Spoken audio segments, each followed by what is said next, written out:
Did you know that the gross domestic product in third quarter surprised economists and was down surprisingly by 1.1%? I'm Brian Khatambakhsh. What does that have to do with real estate? I'm going to go over it in a second.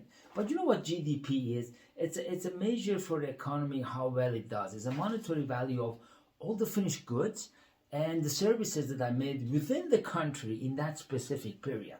When that is contracting, that means country is approaching, things are slowing down, and if it goes below in negative for 2 consecutive quarters, it's a definition of recession. That's what government don't like to see.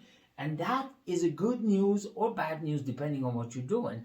Everybody's consensus are that real estate market is going to flatten out for a while.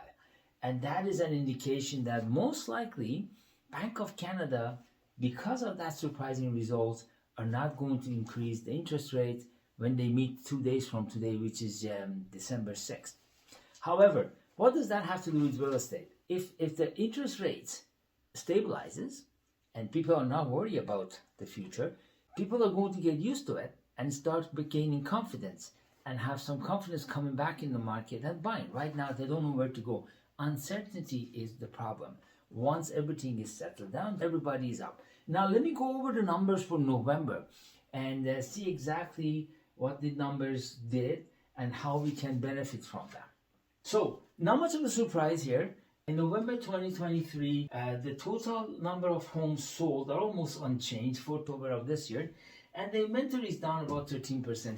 That could be a seasonal inventory because toward the holidays, there will be less people going in the market, want to move in the winter. However, when you look at these numbers from last November to this November, inventory is up by 50%.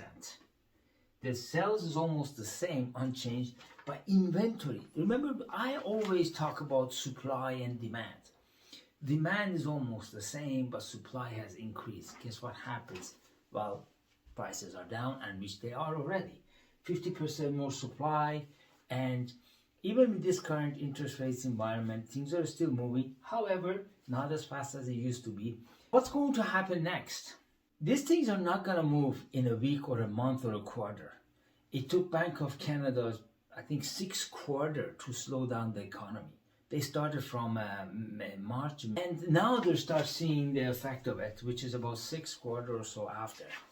If they're going to start flattening out and start easing these interest rates, it's going to take some time. This year, 2024, is reminding me of 2018. We have seen that before. 2018 was the year after the 2017 when the mortgage rule changed and government imposed some regulations to control the housing market, and we had a flat out rate.